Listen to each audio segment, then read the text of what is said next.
Buenos dias from beautiful Barrio Huanuca in Matagalpa, Nicaragua. Today is Easter. It is April 5th. It's been 2 months to the day since I did the live stream celebrating the 1 year anniversary of arrival in Nicaragua. I know it's been 2 months since I posted. I give a fair warning every time I don't post for the sake of posting. But there's been a bunch of things that have happened, so to give you some heads up, I had visited Florida from February 13th to March 5th. Primary reason is to attend a bunch of annual VA physicals and medical appointments and to see family, and I get to sample some of my favorite foods that I can't get here locally. So let's start with the easy one. So the trip, my luck out, my landlord provides me the ride to the airport, which is about a 2.5 hour ride to Managua from Matagalpa because the speed limit is very low. It's a beautiful ride. We got there with no effort. I got to the airport early. I utilized Spirit, and I went first class. I went with the big seat special on them. I was able to get a round-trip ticket from Managua to Fort Lauderdale, which is my preferred airport to land, and I got it for about $750, which is about the price I pay for the flex seating with Avianca. However, Avianca has become more difficult to get the flight to Lauderdale. It's far easier to get the ride to Miami. One of the reasons I prefer Lauderdale is in Florida, if you look at a map, it's pretty much a straight shot across I-75 Alligator Alley and then the 60 miles north from the turn just south of Naples. So real easy in and out to Lauderdale versus when I'm flying through Miami, you turn south off of the interstate shortly after going through the tolls, and then it's another 35 miles south and you're going into the metro of Miami. And the arrivals into Miami tend to coincide with rush hour traffic. So the last time I flew into Miami and I got through customs and I got to the car rental place where I've been using Turo, I was hitting Miami traffic at 4 in the afternoon, and it was 90 minutes to drive 35 miles. And I'm not a fan of driving anymore. That driving was stressful. Normally, the traffic in and out of Miami is far better than it ever used to be decades ago. They have a reputation for crazy driving. Now that reputation's kind of moved over to the southwest side of the state. So the preference is to go to Lauderdale to make it simple. It's a little less driving. It's a slightly smaller international airport, much easier to travel in and out of. And because I have global entry, which includes pre-TSA, I have no wait to get through customs at Guana. The U.S. Customs, there was normally maybe one customer in front of me. There is an app that you utilize. The moment you land, you take a photo of yourself, you go click. It tells you which of the stations inside the airport to go to clear customs. They are basically tracking you through the airport. You have a time limit to do it. I mean, there's plenty of time to make it across the airport.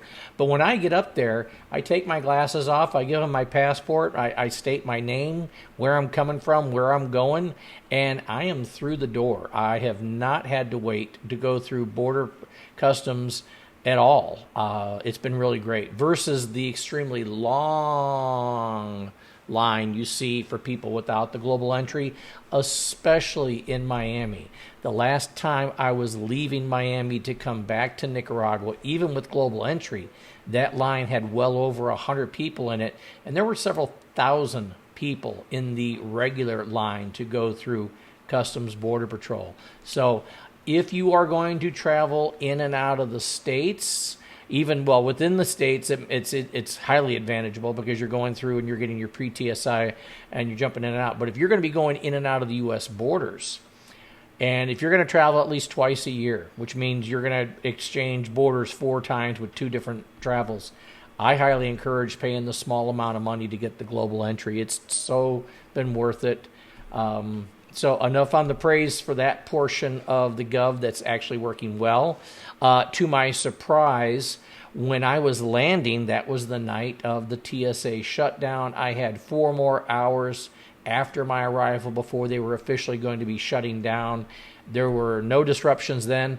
And even on my return, when I came back on March 4th and we were a couple weeks into their shutdown, I thought I was going on the regular lane, and the woman looked at me. She goes, "You're pre-TSA." And I said, "Well, yeah, but they're shut down." She goes, "No.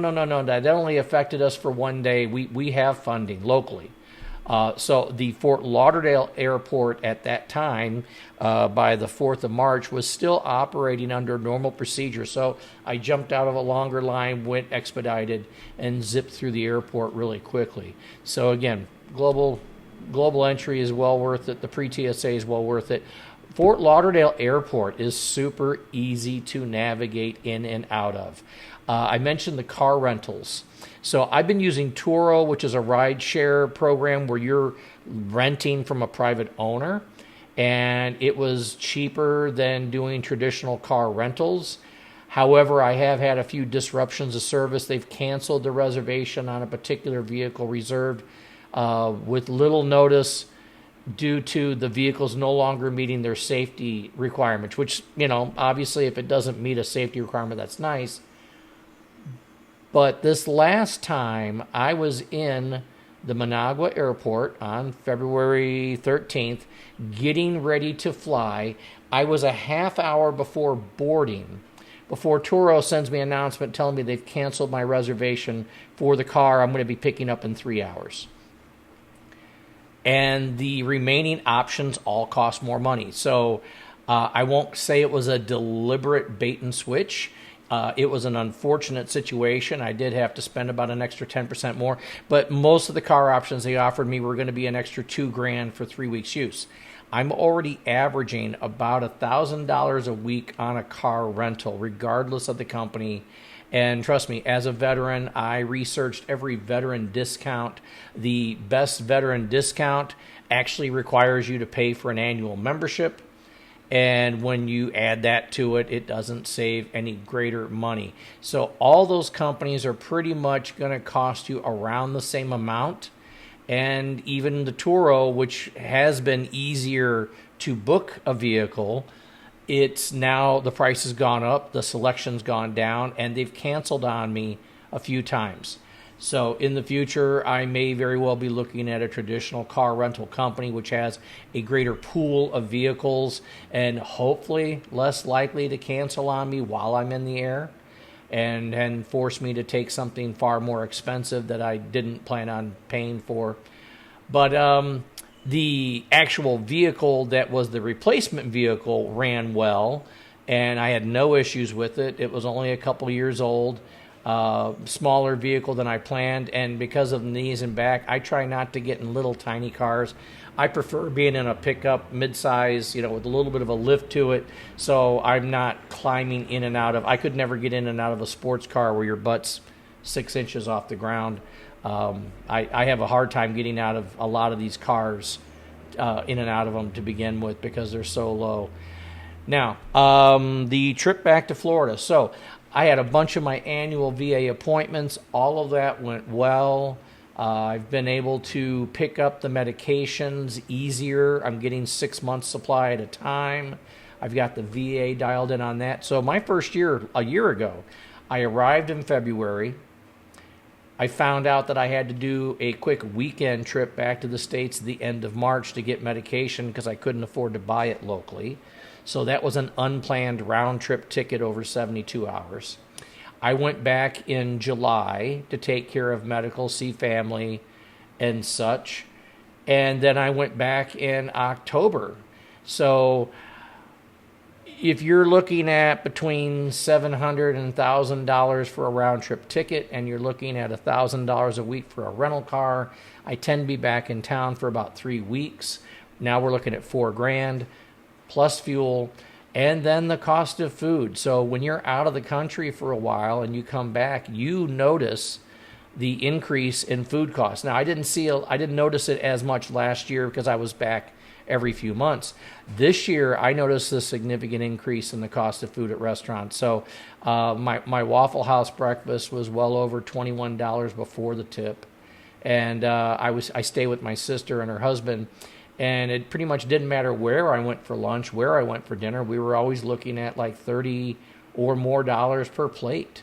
So it was very easy to drop $100 a day in food if you're not cooking for yourself. So that was a little alarming, because obviously my money goes a lot farther here in Nicaragua for great food. Just limited in the variety of food, but the quality of the ingredients is excellent. So that's another one, coming back to the States and eating some favorite food. Even if it's relatively benign, it may not be the healthiest, but your body will let you know that it's not used to having all this processed food, all these chemical additives. And when I got back here, it took a couple days to get used to eating natural food again. The trip was nice, got to see family, got to see some friends I used to work with years ago. We met up at a coffee shop in Venice, Florida.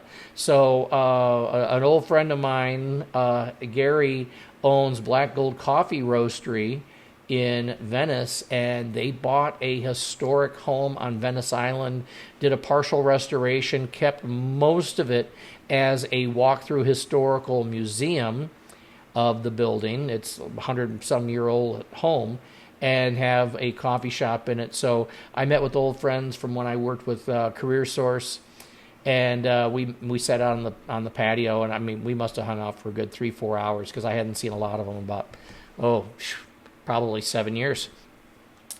Did not get to meet with a couple other friends. Timing was bad. But my buddy Joe, who I worked with at Career Source, he was the main one I met with. Also met up with him at another event in Venice. We went to the Italian Fest, and met his girlfriend and some other friends, and I had a good time there. I did get to go back to my Vietnamese restaurant, the Pho Saigon of Punta Gorda. I got my pho. I got my banh mi sandwich. In fact, I made 2 trips. And let's see, my taqueria. So I jokingly say I can't get great Mexican food in Nicaragua. I have to go to Florida for great Mexican food, and I'm always talking about the size of the torta sandwiches. So when I go to Hidalgo's Crazy Taco in Port Charlotte and I order a torta sandwich, more often than not I get the milanesa, the breaded steak. This time I ordered their loco torta, and I cut the sandwich in half, and it's still 2 hands to hold it. So it had chorizo, it's got sausage, it's got ham, it's got the milanesa steak, it's got lettuce, tomato, onions, avocado on a bread. And you could make one of these sandwiches a meal for the day. They are enormous. Now, mind you, food prices are up in the States, but that sandwich, being the size that it is, for $13 is a bargain as far as quality and quantity of food. So a shout out to Hidalgo's Crazy Taco. They know they see me coming every year, and they ask me how life is here in Nicaragua, and I tell them it's excellent. We got to go to Sandra's German restaurant in Punta Gorda, one of my other favorites. I've known the owner since she opened the place up. Got some classics. Where else? I did 2 trips to Waffle House and held off on any more than that. Got some Greek food. My sister and my brother-in-law took me to the Everglades Seafood Festival. So we went down south to Opachee for the festival. My first time going, had a blast, watched some alligator wrestling, had some Indian tacos. A lot of the proceeds supports the indigenous tribes in Florida, the Seminole and the Masuki Indians. We did pass alligator Alcatraz, but I refrained from taking video or photos because I don't need that on my phone when I'm going through Border Patrol. So I had a great time with that, picked up a couple souvenirs. We went through one of the walking museums about the town, because a lot of people don't know the history of it, that it was a big drug smuggling town about 40 years ago. And it's kind of a joke that almost all the men of the town got arrested over a 6-month period when they were facilitating drug smuggling for former high-ranking government officials. So had a good event down there at the Seafood Festival. Music was great, large crowd. I'm not used to being around that many other Chiles. I said that to my sister. I didn't hear anybody speaking Spanish. Everybody was speaking English or English with a Southern twang, and that was kind of funny. So the trip was good, saw family, got some local food that I loved, took care of all my VA appointments, and when it was time to come back in March, I drove over the alley, no problems, got to the airport, no problem, got through the airport, no problem, landed in Managua, zero issues, landlord picked me up, we got back all settled in. Great, simple trip. And again, now that I've got an understanding with the VA set up, I'm only doing 2 trips a year now. So ultimately, each trip's costing me about $5,000 for 3 weeks. So I'm still dropping $10,000 a year to facilitate my VA health care appointments and getting the expensive medication that would cost me $2,000 a month to buy here. So $10,000 for the visitation versus $24,000 out of pocket to facilitate the medical here. And as far as our healthcare system here, you always have the no-cost healthcare. Doesn't matter if you're a tourist, doesn't matter if you're a citizen, doesn't matter if you have residency. Everyone here is entitled to no-cost healthcare. You will wait longer. You may not have the greatest of the doctors of the nation, but you will still get good health care. Or you have the option to go to private facilities and pay out of pocket. So as you've watched prior videos, I talked about Vivian Pellis, which is the high-end for-profit hospital in Managua. That's where the politicians of the country, the government officials, affluent, rich people go, foreigners go. Many of the doctors do speak English, and it costs money. So I had a really good experience there. I went the first, maybe my second or third week in country, and I met the top rheumatologist, and I've told this story a couple times before, but a 1-hour consult with the guy at the top of his playing field in a nation of 7 million people was a $54 visit. So I'm not concerned if I have to pay out of pocket. Obviously, Medicare is not accepted here. Private insurance is not accepted here. But if you go to the no-cost healthcare, when I say it's no cost, they don't have a credit card reader or a cash register to accept money. It truly is of no cost. So the trip went well. I got back in, and I took notes on this because it is 2 months that we're going to consolidate this down with. One of the reasons for going back in this trip was also to facilitate documentation for my annual reapplication for my residency. So, as I stated in prior videos, the laws here changed in July and December of 2024. I did not know those laws had changed when I arrived here February of 25. But as a pensionado, a pensioner, or a rentista who is a person who is going to live here off of dividends, you no longer have a path to what was called permanent residency, which was a card that got reapplied for every 5 years, like the investors. Investors have not had their benefits changed. Rentistas and pensionados did. So you used to apply for temporary residency and reapply every year for 3 years, and unless something bad happened, you were then converted to the 5-year card. That is no longer the situation. No longer get the tax exemption benefit for household goods shipment. You no longer get the home improvement tax exemptions here. So people go, what was the value of the residency for me? The value of the residency for me, and again, it's lost value for most people in most situations under rentista pensionado. But for me, I wasn't going to be able to align my appointments with the VA stateside with when I would be required to do a border run, leaving the country and coming back in to reset a clock, because you can stay here up to 6 months. So you get 90 days on your tourist visa. You can either do the border run then and reset it for another 90, or you can go to the local immigration office and apply for a 30-day extension. And then at the end of that 30 days, so you're at 120, you can apply for another 30-day extension. Now you're at the 150. And then you can apply for another 30-day extension, 3 max. At 180 days, you have to have crossed the border and reset your clock. I'm a little far from the Costa Rican border to just walk over and walk back over to do the easiest of border runs.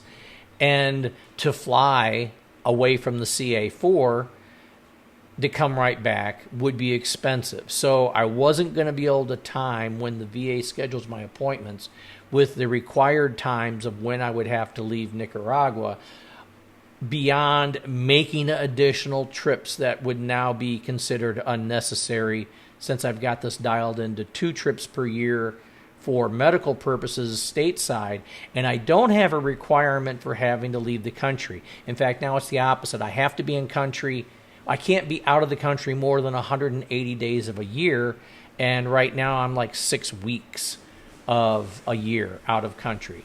The other benefit of not having to do the border runs, which are beneficial for most people in most situations, is if you are on tourism and you're coming here, when you're flying back and forth from the States, the airlines will always tell you you have to have proof of an onboard ticket. I have an ID card that says I reside in Nicaragua. I'm no longer hassled with that. You used to, sometimes you could get a better flight price if you did 2 one-way tickets, and then the airlines would say, no, it has to be a round-trip ticket, which is untrue. Or, hi, I have an airline ticket with one airline, but I have the return ticket with another airline. And they would try to tell you, no, it has to be with the same airline, which is untrue. And if this is your flight time and you've got a narrow window before you're jumping on a plane and the airlines are giving you crap over this, are you going to miss your flight?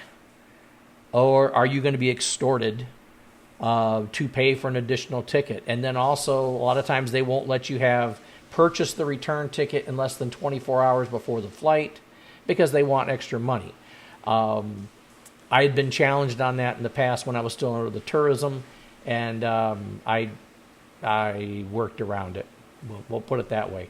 I used some strong language at an individual, and they saw things my way. So I don't have to worry about proof of onward ticket because I live here. I'm still a U.S. citizen. I have a residency in Nicaragua. It does not lead to citizenship, which would be of no value to me. I am not trying to apply for dual citizenship, which you can only apply for if you already had an inherent eligibility for it. That is different. But as a non-native born and not born to natives of this nation, I have no path to citizenship other than either the president's, because this is a dual presidency, or the National Assembly tapping me on the shoulder saying, we think you should be a citizen. That has happened to single-digit number of foreigners in this country's history. So it's not happening. I can be the greatest gringo. I can be the greatest guest. And I'll be thanked for being a good person and doing good things, but I'm not going to be asked to be a citizen. And again, gaining citizenship here brings me nothing to the table. As a resident, I can have bank accounts here. There's no value for it for me. I can buy a car. I can establish local lines of credit. I do plan on getting the American Express card with PriceSmart, our version of Costco, because they only take cash or their Amex card and nothing else. So you can't bring a Visa, can't bring a MasterCard, Discover, any of that. It's either cash or the Amex. And if I wanted to buy large purchase items like appliances, I don't want to carry that much cash with me to go make purchases. It'd be far easier to use the local Amex, go home and pay it then, and be done with it. So, again, residency in my situation due to my medical appointment requirements works out for me. I don't regret filing for it. So the reapplication process. Reapplication is once a year. Every 6 months, so I applied and got approved in May of last year. 6 months later, I had to re-update my ID card, the cedula. Now that one I didn't have to go all the way back to the Capitol. That one I could do at the local immigration office, Migracion. And again, kudos to the one-woman office there. She's an absolute rock star. I don't know how she does it. She's there 6 days a week by herself, handling a city of 125,000, and our departamento, which would be like a county in the States, is over 180,000 people, and she's there by herself 6 days a week, and she's great. I had to bring photocopies of my demographic page of my passport and all the stamped pages, bring them a photocopy of the front and back of my cedula ID card on one piece of paper, and paid $111 to reissue the ID card. That was at the 6-month mark. Well, now I'm coming back up. May will be 1 year. Now I have to reapply for my residency. So unlike my initial visit where I needed every document, they already have my birth certificate. I don't have to get another copy of it, notarized, apostilled, translated. They've got it. What I do have to bring is updated financial documents showing that I am not going to be a financial burden on the country, and an updated health certificate and an updated police check. So the initial police check coming in, and if you watch the prior videos, I tell you, don't do the FBI background check stateside, and don't do your health certificate stateside. They're going to have to be notarized, apostilled, translated, and they expire in 90 days. So the clock is ticking. It's far easier to do the background check and the health certificate here in country. They still expire in 90 days. They're already going to be written in Spanish. You get the local notary done. They won't need the apostille, and you're done. So that first visit last year, if you watch the videos, I had to go to the Interpol office so they could check to make sure I wasn't an internationally wanted criminal. And of course, as I already expected, I'm not wanted anywhere. Nobody wanted me. That one was like $30, and I had to go in one morning, come back 8 days later in the afternoon to do pickup. You paid an application fee, you fill out an application, they took fingerprints, you had to bring them passport photos, and if you saw those videos, my initial visit there, I met the Dragon Lady, which I've affectionately called her, who was not happy with foreigners coming to the Interpol office for international background checks. She was having a hard time with a different demographic of foreigners, and she was not putting up with the fact that I wasn't fluent in Spanish. I was, as I said, I'm always... I'll practice what I'm saying. I look on my phone. I've already done it through Google Translator, and I'm practicing a few times before I walk up to somebody. And with my broken Spanish, hey, I'm trying to say these words, and lo siento, todavía estoy aprendiendo español. Me Eduardo. So I'm going. She didn't want to hear it. She didn't want to see a phone, and I still had the translator app going. And she was telling another employee, I'm sick and tired of these foreigners, and I just told this one not to come back until he can speak Spanish, which was heartbreaking to me because I had to do this. I was being nothing but polite. You're going to run into people that aren't completely positive. I mean, it doesn't matter how nice of a person I was. She wasn't having a good morning. So I had to bring my local buddy, Ron, who was my tour guide in 22. Ron picked me up, and I said, listen, all you got to do is just smile at her. You're guapo. You're a good-looking guy. You're a local. You're native. All you got to do is just smile at her, explain to her what I need to do, and I'm sure it's all going to work out. And it did. He walked in there with a smile. Her eyes lit up, and she's like, yeah, just send him this way, and I took care of it. This year, I don't have to go back to Interpol because I've been living here. This year, I was able to do my background check from my local police department. No 2.5-hour ride to Managua, not another set of prints, not coming back 8 days later to pick things up. Far simpler. So I watched on YouTube a video about the applying for the background check. So it's a police report. It's also known as the Certificado de Conducta, which is a certificate of conduct. The YouTube video, this was the local news channel interviewing the main police officer in charge of background checks in the Managua office. And lo and behold, they have kiosks in this country. You can put in your ID card, type in what kind of certificate you need, and you pay at the bank ahead of time. You do this direct pay app thing. And I was like, oh, this will be great. And it's only, 30 Cordoba, which is under $1. I was like, oh, this is great. So it told which of the banks that you could do direct payment at. So I go over to my local convenience store where I normally do all my payments. Their system wasn't processing the BanPro bank money transfers at that time. So I had to go to the main bank. So if you've ever visited or if you've heard us talk about, the banks have very long lines out the door. Well, when I got in line, it was in the door. I did have to wait in line for an hour, Pedro, but you're in an air-conditioned building, which is rare here. So it's hot out. I have to stand in line for an hour. Okay, but I'm standing in air conditioning. It could have been far worse. I went to pay my 30 Cordoba, and the woman politely told me, no, it's 80 Cordoba. We're still talking less than $3, but the price had gone up since last year. And I made my payment, so I've got my receipt that shows that I paid the police department my 80 Cordoba, 80. And I went over to the police department that afternoon, and I couldn't get my cedula to work in the kiosk, and this woman looked over at me, and again, she had almost no English. My Spanish is better than it was a year ago, but still limited, and I explained to her I needed to do a renewal of the Certificado de Conducta Nueva, and she said, extranjero, no. I had to return in the morning to meet a human to do it. I'm like, okay, it's the main police office for Matagalpa, but it's not big. It gets crowded.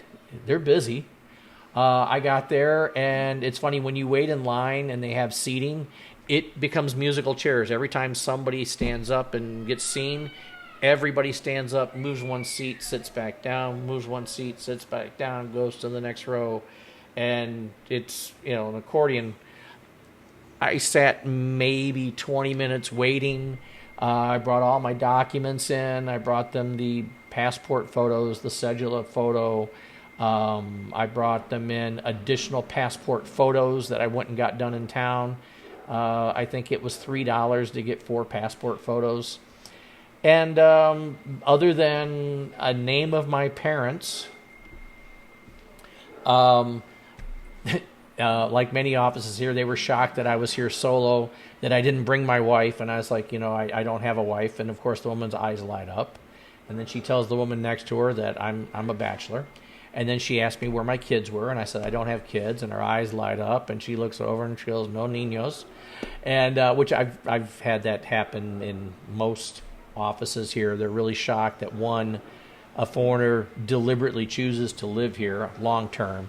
And 2, that I would be here solamente. I'm here by myself. I don't have a wife and kids in tow. And so it's always a source of humor.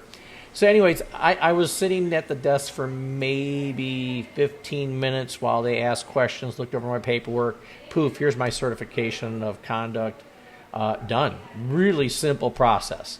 So every year I have the expectation I'm going to go over there. I'm going to bring them 2 passport photos of photocopies of the passport pages, the current cedula, see a human, be there maybe a half hour, and done. That one's going to be easy. While I was in Florida, the documents I did have to collect. So I have 3 pensions. I have Social Security disability, I have the VA disability, and I have a really small, pathetic, tiny, insignificant pension from the state of Florida. And normally, you would get those notarized, apostilled in the States, and then brought down, translated to be submitted. If you watch my prior videos about all the headaches it took to get my federal documents with wet signature and a letterhead done with an individual's name on it, it was like pulling teeth. And then the State Department lost my documents, and I had to have my former boss, former governor, now Senator Rick Scott, assist and getting my documents from the State Department because Marco was basically on a free vacation for his last 3 months as a state senator before he officially transitioned into the Secretary of Department of State. The Florida one, I had, that one goes, so the state pension is a state document. That means it has to go to the state's State Department to be apostilled. And you do not notarize those documents. You send them directly to get apostilled at the state level. You do notarize the state documents before you send them to the State Department. The federal documents you do not notarize because a local notary who is authorized from your county state level cannot notarize a higher level document from the Fed, like the VA summary statement or the Social Security summary statement. Those would go to the U.S. State Department, D.C., to be apostilled. You get those documents back, and then you still have to bring them down here, get them officially translated, and then a local attorney will notarize them for Nicaraguan use. That was a lot of money, a lot of effort to get a total of 4 pieces of paper notarized. And again, I'm a former desk jockey, so I found it appalling. The other option, because one, I was only back in the States for 3 weeks, and the year in 24, it took me 3.5 months to get these documents assembled. And I'm only in town for 3 weeks. So this time, right before I left, the other option for providing your financials is showing 3 months of bank statements that show these direct deposits of your funding, your pensions. So I go to my local bank. I tell them I need 3 months worth of the most current months of bank statements showing my current deposits because cost of living increase with the Fed goes January 1st. My state increase happens in July. And I wanted to show the most recent updated amounts. So I went in the beginning of March, tell them I need 3 months of bank statements. I need a $30 cashier's check, and I need them to notarize each of the month's bank statements so I could take them over to UPS, put them in an envelope with a self-addressed return envelope to Tallahassee so the state could apostille the 3 months of bank statements. So all my documents go in one place, less time to process, less money to process. It still averages $25 to $30 to mail about 10 pieces of paper across the state, and it costs just as much for it to be returned. So I wind up having to spend well over $50, normally close to $60 to get the documents returned to me. And I was going to be gone while it happened. Well, to my surprise, state of Florida completed correctly, accurately, my apostille of my 3 months documents in a week's time. I was so scared when my sister said, "Hey, your envelope's ready for pickup," which, by the way, I did self-addressed stamped envelope, but the UPS office wouldn't let me have it returned to the house. They said it was required to be returned to their office, and then they would call me to pick it up from their office, and I explained to them I won't be in town. I will be sending my sister to pick it up, which it's not completely out of her way, but if I'm paying for a self-addressed stamped envelope, I should be able to have it self-addressed to where I want it to go. Whatever. Documents were in her hands in like 8 days, we'll say 10 total, and I had her open it up and verify everything was done correctly. However, the initial envelope from the UPS office in Port Charlotte to Tallahassee was damaged, and the state was kind enough to let me know, hey, we're including the original envelope, which was damaged because this wasn't us, this is how we received it. And my original documents were kind of wrinkled, but acceptable. So again, Tallahassee, thank you. This was the easiest attempt of apostille. I've got this down to a science now. So those documents then went from my sister's house. She mailed them UPS over to Miami to Envios Fast Track.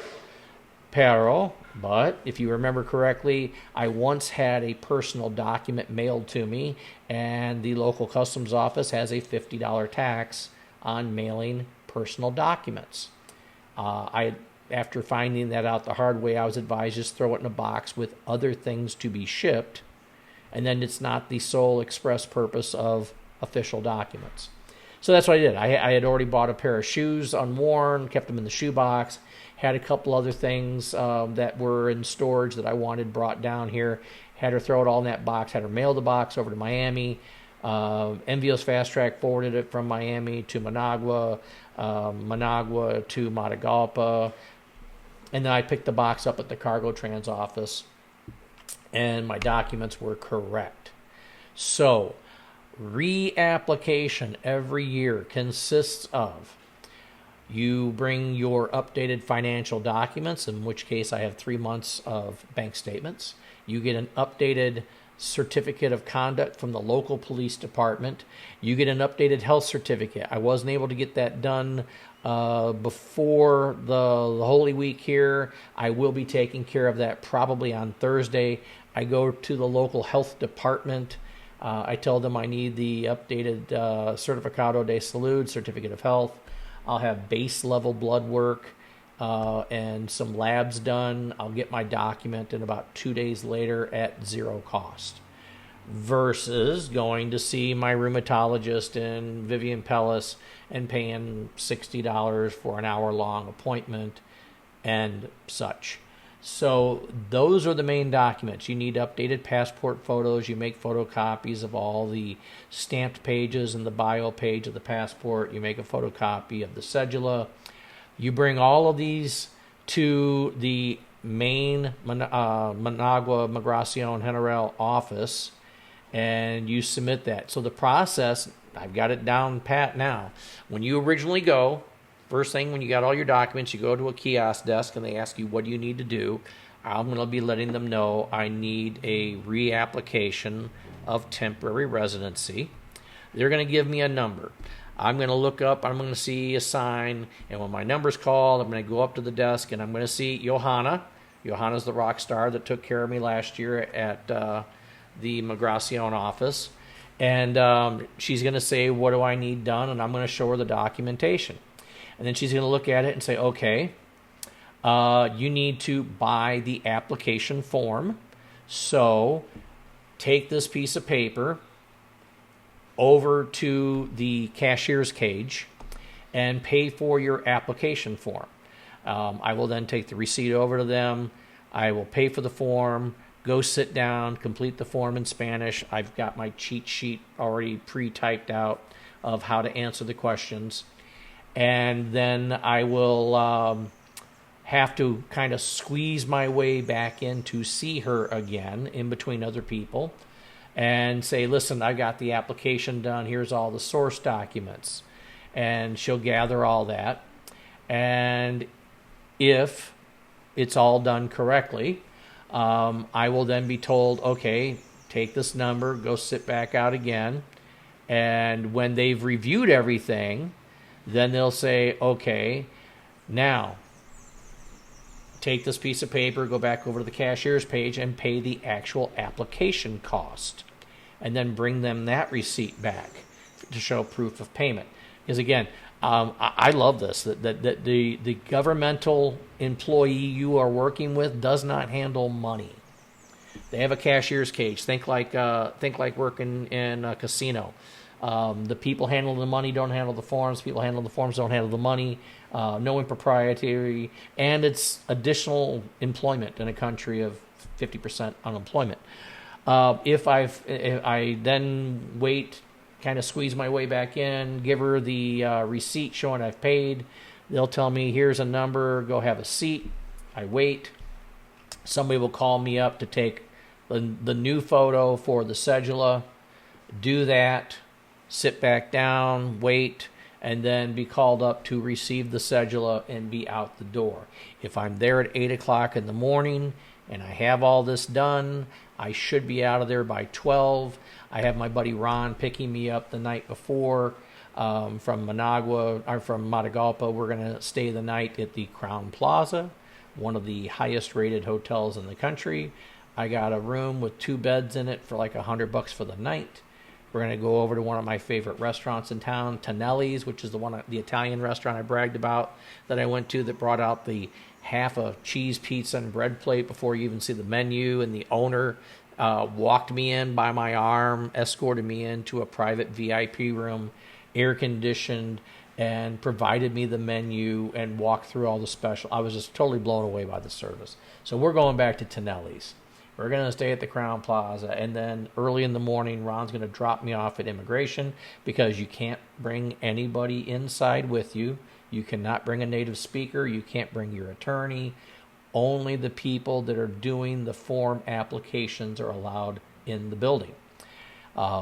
There's several reasons for that. There was some impropriety in the past, especially people that were immigration attorneys. They will still tell you that they go and do the application for you. They're not allowed in the building. You have to do the app yourself. So then if we get out of there at a decent time, I've got to go over to the Price Mart, renew my annual membership, pick up a couple home essentials. One of the funnies is avocado oil. I can't get avocado oil in Matagalpa, but I can buy it at Price Mart. So I'm going to buy several bottles of avocado oil. I prefer the flavor. It's easier to cook with, and technically it's slightly healthier than the olive oil that I use for everything else. Because if you've watched the prior videos, you know I've been doing a weekly batch of gallo pinto, a chorizo, queso frito, and now I've found a small network of local tiendas, little tiny stores that do fresh tortillas of the day, and I'll buy up to 2 days worth of tortillas at a time because by the third day they're brittle and or they start to mold because there's no preservatives or additives to the corn here in a tropic environment. So I've got that down to a science of cooking some local food here in the house. That trip back to Managua is going to be in May. So getting my health certificate done this week and get it back maybe the beginning of next week is going to be stupid simple. And, the other one, the cost. So last year, I also, on the initial application, I also had to make a deposit equal to the value of a return flight. I had to give them 2 different airline quotes. It wasn't allowed to be Spirit. Had to be at least $450. So I think I had a $475 deposit. I don't have to do that again. They already have that money. And the initial application fee last year was $130. And then the renewal of the cedula was $111. Well, I've gone to the government's website, and from what I can tell is the price went from $130 up to $200. It's a significant price increase. Is it breaking my bank? No. Which tells me that November, that 111 is probably going to be closer to like 160 is my guess. Now, the main office will take dollars or Cordoba. The local departmental offices will only take Cordoba. So I've got and then there's a small fee for the cedula, small fee for the forms, small fee for the certificate. I'm expecting to pay $230 out of my pocket in May when I do the total annual reapplication of temporary residency. But honestly, with a year under my belt of doing this and understanding what's needed for documents, now that I've got a reduction of the number of required visits back to the States, the February-March visit back to the States also allows me to get three current months of bank statements needed for the reapplication in May. I have my residency here. It's far easier now to do the background check in town. The health certificate should be fairly simple, and then it's just paying the fees and getting the ride down to Managua, which I've already taken care of. So those kinds of things have gone in good directions. Some of the other goodies happening. We are at 48 minutes. Yep. I have met some new people in town, so my base of sociality is slowly expanding. And the reason my base of social is slowly expanding is me. My Spanish still isn't where I need it to be to do conversational Spanish. It's better than it was a year ago. Kudos to Hazel, my tutor, because without her, I would be a miserable old fool here. Doing Duolingo far better than using the Babbel app for me. And I'm able to have small, simple conversations with a variety of people. I'm not able to do the in-depth conversations without busting out a translator app. And a lot of this is still, I have a hard time understanding what I'm hearing versus far easier to understand what I'm reading. And I kind of hit a wall with Duolingo because as I'm expanding the vocabulary in training, I'm not utilizing all of those words on a regular basis in conversation. And then I get kind of over inundated with the total vocabulary and trying to remember what does that word mean again, because I was able to write it down 2 months ago, but I haven't said that word with anybody in over 2 months. So again, I knew Spanish was going to be my weak link, and that's fine. It means I don't go out and do stupid things like many people would do. It also keeps me humble as a guest in my new host nation. But meeting some more people. So I was referred to a young couple who are also musicians, and actually going to be having dinner with them tomorrow night. Tuesday, I am going with the husband up to Hinotega to see their apartment where they've got a partial studio. Come to find out, I meet 2 local musicians that have similar goals of setting up a no-cost music studio in the area.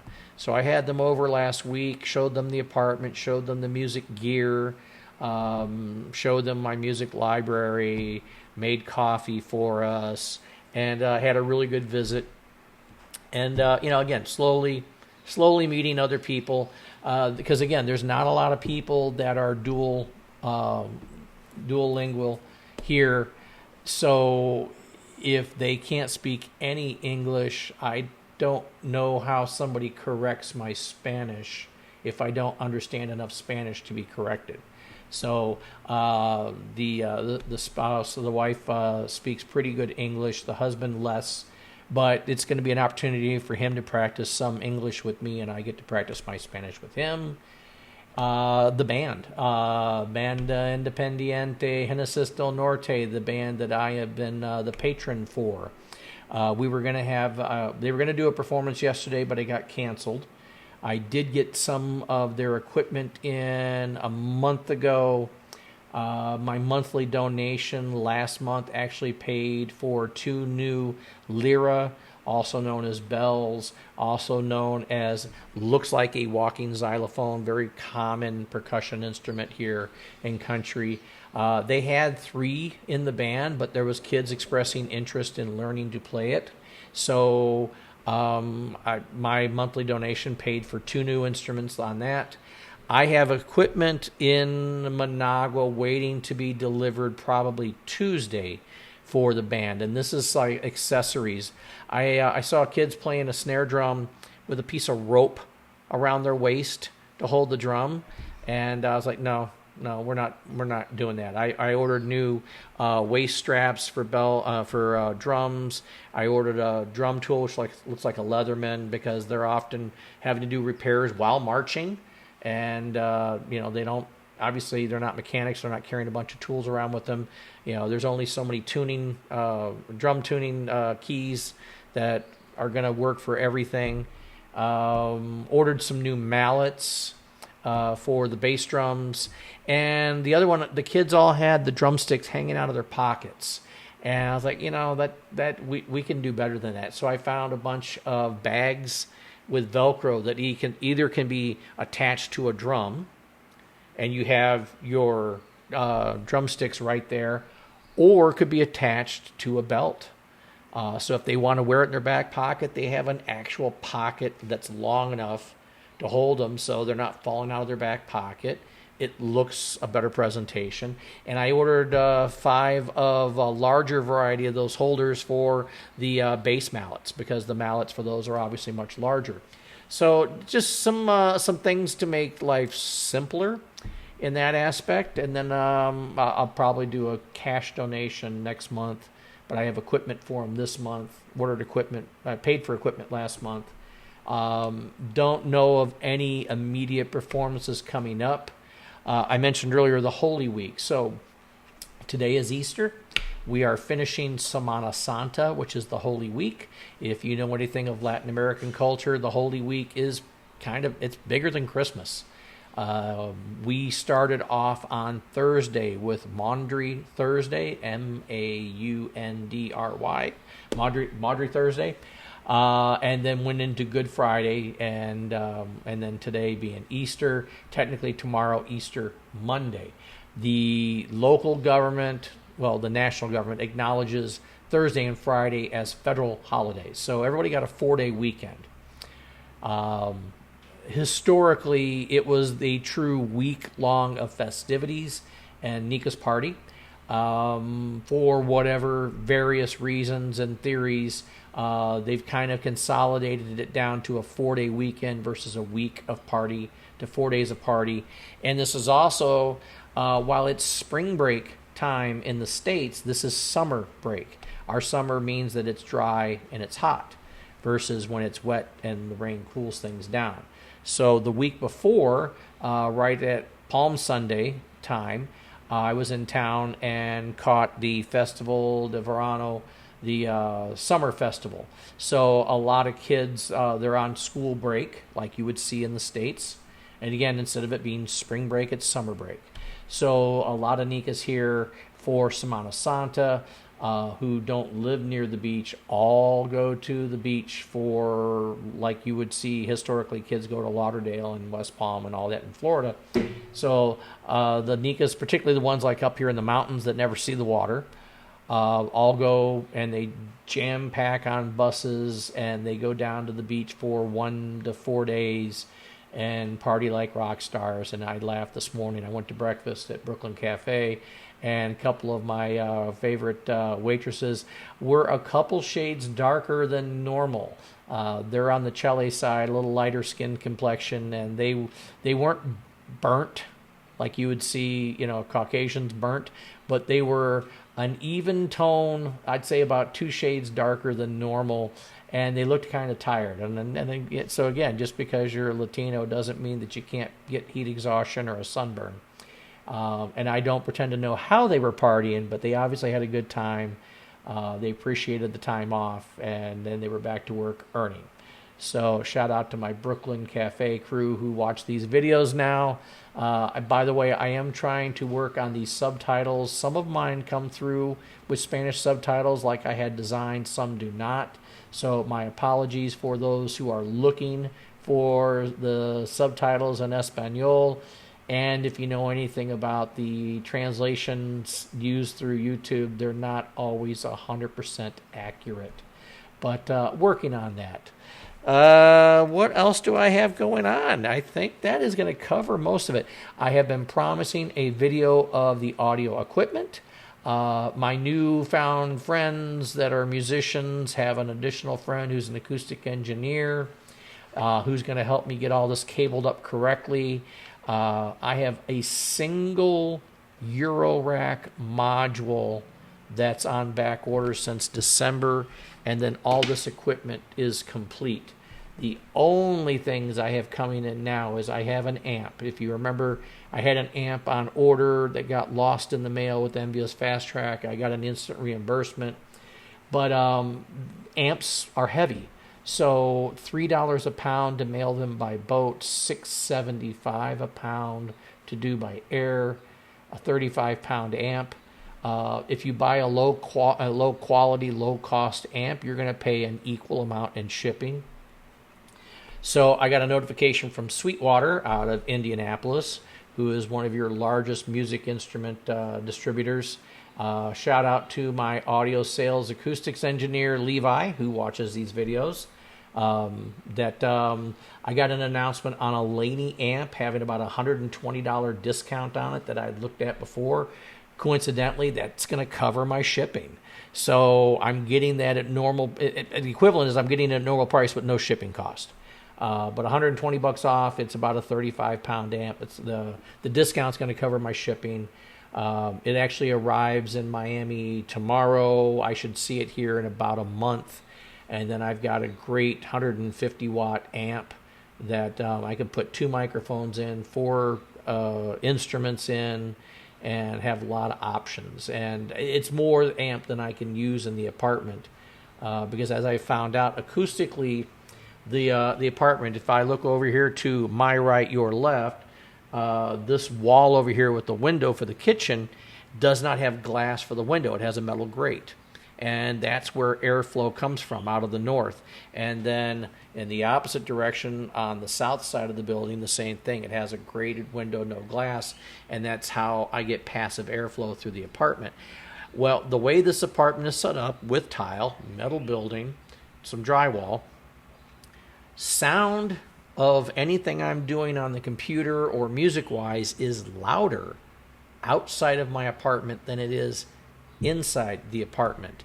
The acoustics therefore it amplifies the sound. So I can have bass level, music going, and I'll go out in the hallway to check how loud it is out there, and it's louder. So I do my own, level checks that way, so I'm not aggravating anybody else in the area. But the video will come soon. I could show a picture of all the equipment and with a bunch of lights on it and not getting solid sound because I don't have an amp that you can pick it up out of right now, nor do I have the proper cord to connect the speakers that are going to the laptop computer across the room over to the audio interface yet.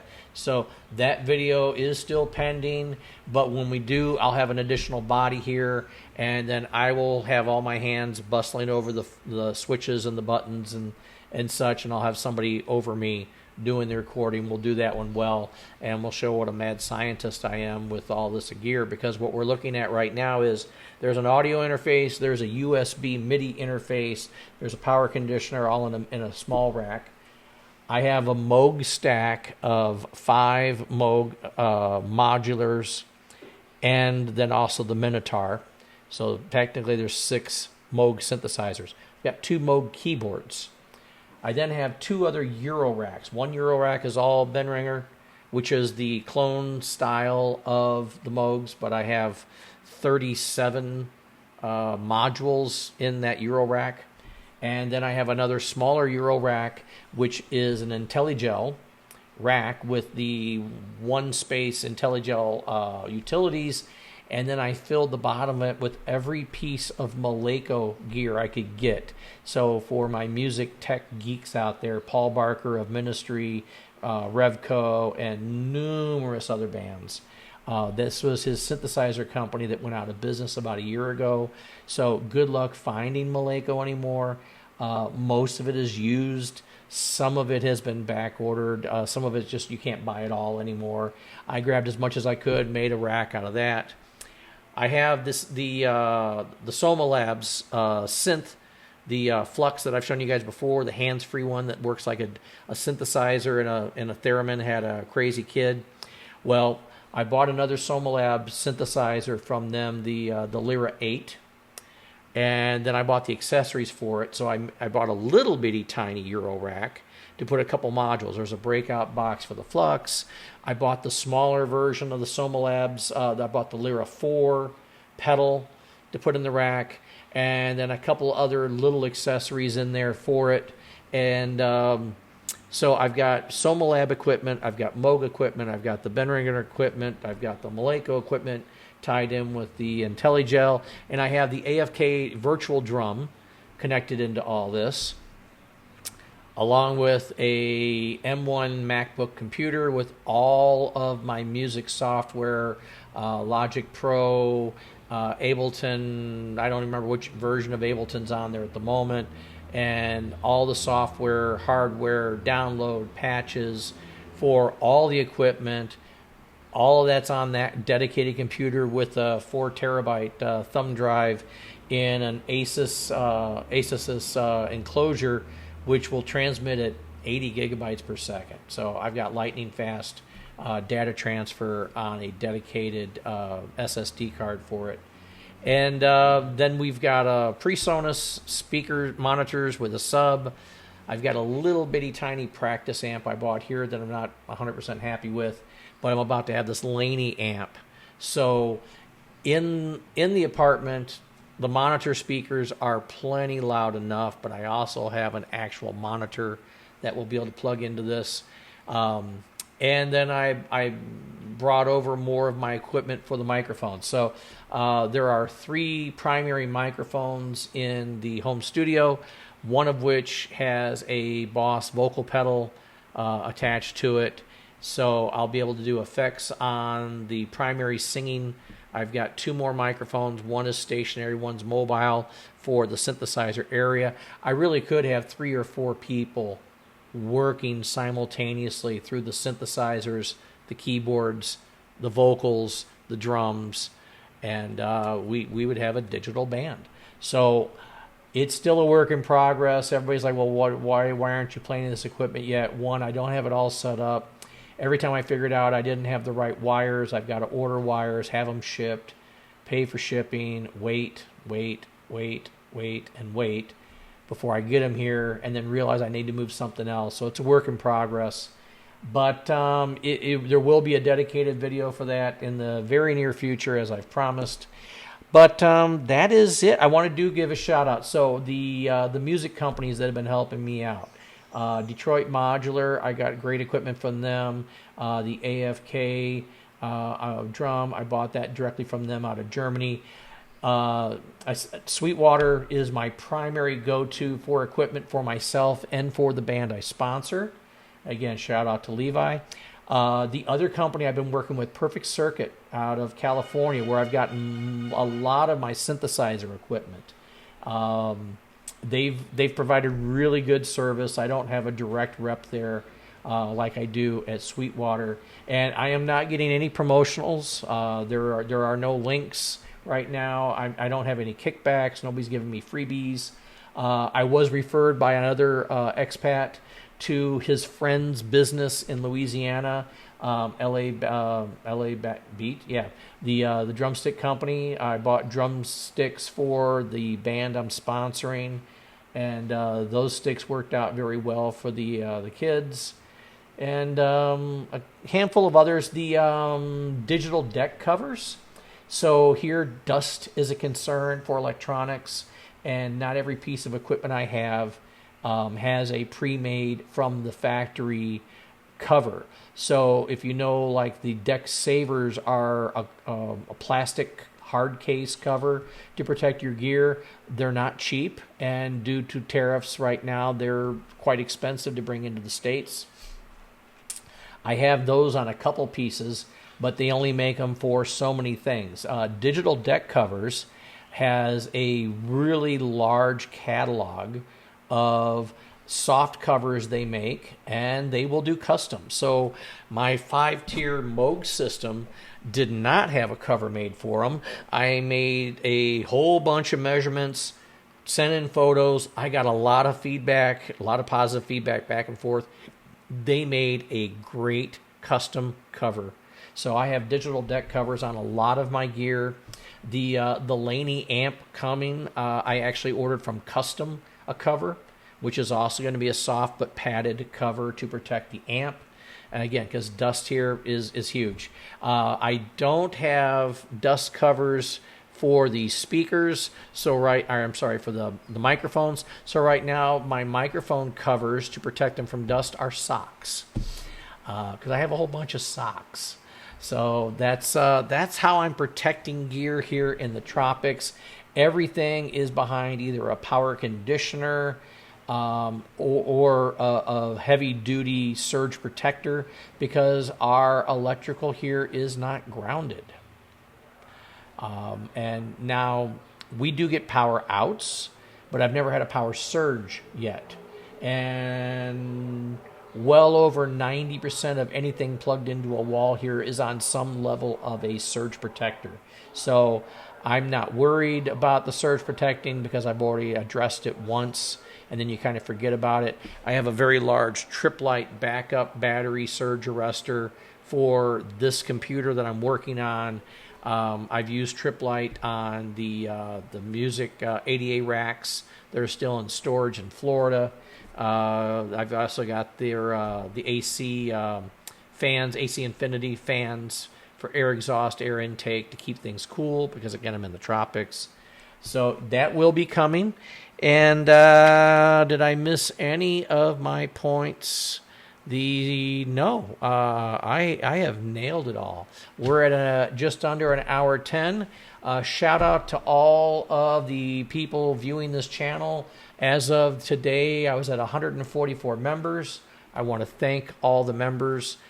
Please hit the like, subscribe, share, send it to somebody.